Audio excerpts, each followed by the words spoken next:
everybody, and welcome to our show, Beyond Your Screen. I'm Elizabeth. And I'm Blogsy. And here on our channel, we intend to dive headfirst into some of the world's most interesting tales. We're going to be discussing a wide variety of topics, from murder mysteries to origin stories, urban legends, and much, much more. So drop a like, hit that subscribe button, and join us as we explore the mysteries and scandals that happened beyond your screen.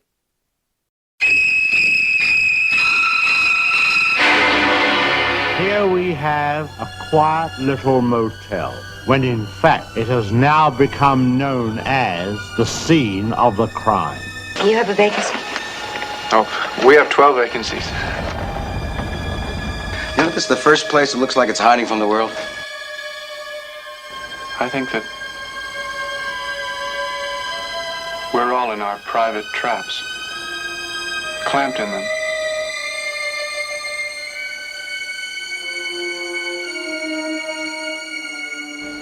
And none of us can ever get out. Is anyone at home? Oh, that must be my mother. Is anything wrong?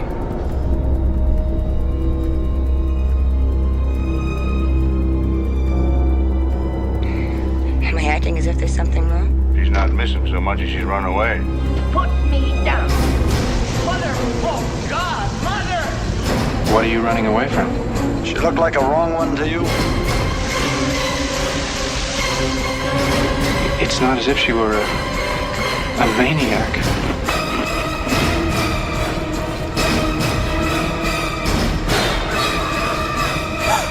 She just goes a little mad sometimes.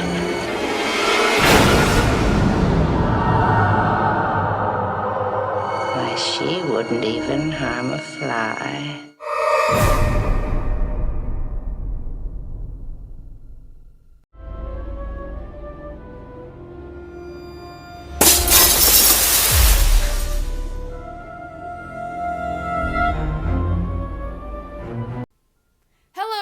And welcome back to another episode of Beyond Your Screen. I'm Elizabeth. Hello everyone, I'm here too, Blogsy Walker. Welcome to today's special episode. And it is special because we're talking about the origin of today's significance. Yes, that's right. Well, we did it today because it's right in the middle of All Hallows Tide. And we'll get to what that is specifically in a minute. But this is a very interesting video, at least, well, for us. And that is because it is All Hallows Day, and we are discussing the origins of All Hallows Eve, known today as Halloween. Now, the origins reportedly go back 2,500 years, which makes it one of the world's longest-running celebrations. With the Celtic festival Samhain, the celebration of death and rebirth, where the Celtic people said goodbye to summer and hello to winter. The Celtic calendar separated the year into quarters: the summer solstice, the autumnal equinox, the winter solstice, and the vernal equinox. Now, each one of these quarters were separated in half, which is the transitional period between each season. Samhain is a celebration in between the autumnal equinox and the winter solstice, And it makes more sense when you realize that the word Samhain in the modern Irish Gaelic means summer's end. This festival started at sundown, roughly at the end of October, and went till sundown the next day. They celebrated by the making of a large fire, accompanied with music, dancing, and the partaking of a feast. It was meant to pay homage to the deaths of loved ones that had passed away recently, while also being an invitation for the spirits of the dead to rejoin that of the living. Now, though some were lost to time, the festival had many traditions, such as the hollowing out of turnips or gourds and putting candles inside of them. This is an early rendition of the modern-day tradition of making jack-o'-lanterns to leave on your front porch. They also made costumes back in these days as well, though in those days, the vast majority of the time one was guised as though they were an animal. Because back in these days, it wasn't just a costume based on their beliefs, it was a disguise. Now, the costumes were made from genuine animal bones and skin, they would take the skulls and wear them as a mask while draping the skins of the animals over top of them like a cape, with the hopes to hide themselves from unfriendly spirits.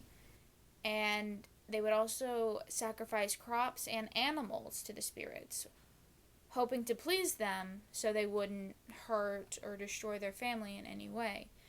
One thing that became popular during this time was children playing pranks on people, and they would end up blaming them on mischievous spirits.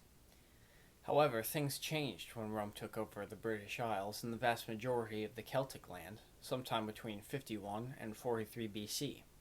Most of the pagan Celtic traditions were either suppressed or simply refitted to fit within the boundaries set by the Roman Catholic Church.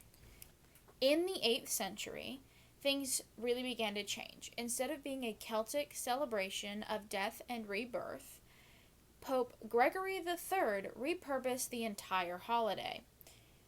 He made Samhain a religious festival, but it did manage to retain its 3-day structure. However, each day had its religious meanings. All Hallows Day comes on November 1st, and it was the holiday made to celebrate the saints. And this is how we come to understand the meaning of our holiday name today, Halloween. Hallow, meaning holy or saint, and Een, meaning eve or the evening or day before a religious festival. Halloween became a precursor to All Hallows Day, otherwise known as All Saints' Day, where the church would hold a vigil. This is where worshippers prepared for the upcoming 2 days of feasting by fasting and prayer. Now, after All Saints' Day, which, like I said, is a day set aside to celebrate the saints, the martyrs, and also the Catholic Church figureheads, comes All Souls' Day on November 2nd, which is a day that is set aside to honor the souls that faithfully departed from the Catholic Church. The name of the celebration was then changed to All Hallows Tide, spanning from October 31st to November 2nd. The holiday had its Christianized traditions. Instead of pagan offerings to the spirits, they instead took food offerings to the poor. While many things changed, mischievous pranks did remain constant, but this time round were attributed to the spirits of the saints. Now, the wearing of costumes also had its renewed purpose. They still believed that spirits came back into this world on this night, but they were only to seek vengeance. There were no happy spirits here, and they were here to find the people who had wronged them while they were living. So people hid their faces with cloths, so they were not easily recognized by the vengeful spirits roaming the earth in search of reprimanding those who had wronged them. Meanwhile, down the road, enter the Puritans and the Protestants. When they came to America, it was to distance themselves from the teachings and practices of the Catholic Church. As a result, the traditions of Halloween were deemed too Catholic or too pagan, and this led to it being banned by many churches. Though they did celebrate the harvest still, they did it by having corn popping parties, which is exactly what it sounds like. People got together and they made popcorn, basically. Taffy pull parties as well, where they got together and made taffy by hand by covering their hands in oils or powdered sugar and made taffies together. And then they had hay rides, which we use in abundance today. And so they would prepare the popcorn and the taffy during the day. In the evenings, they would have horse-drawn hay rides, and then they would tell stories by the fire at night. In 1845, the Irish potato famine occurred.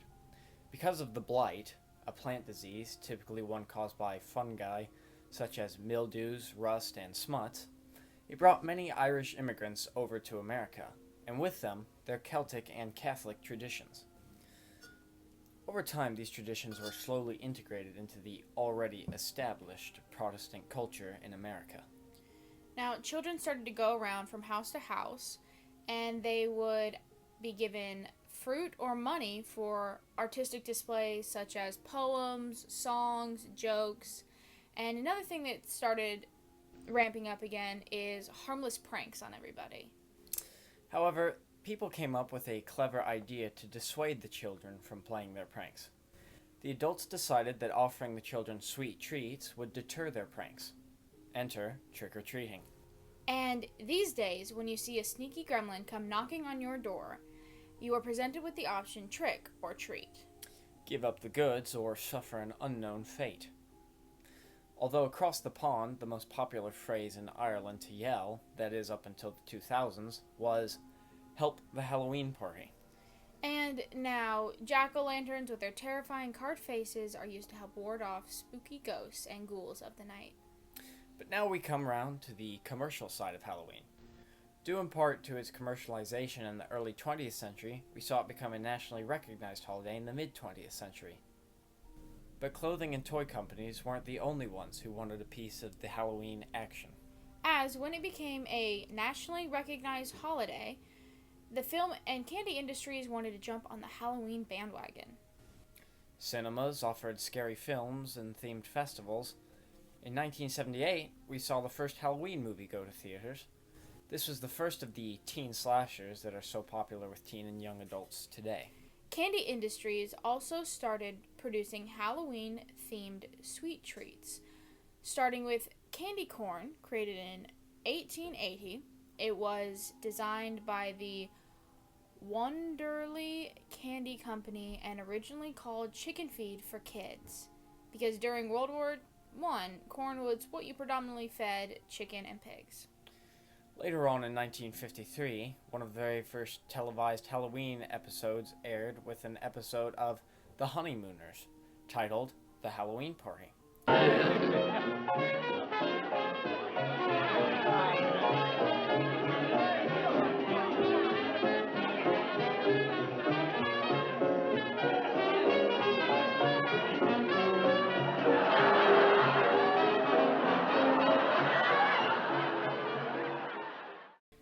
Many stations hopped aboard as well with their own Halloween specials and television schedules filled to the brim with their haunting Halloween classics.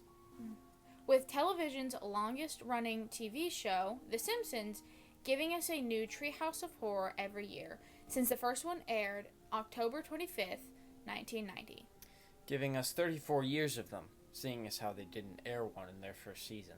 Halloween, though lost its original purpose, has stood the test of time, having traveled farther and stayed longer than any holiday we celebrate today, even dating back before the beloved holiday of Christmas.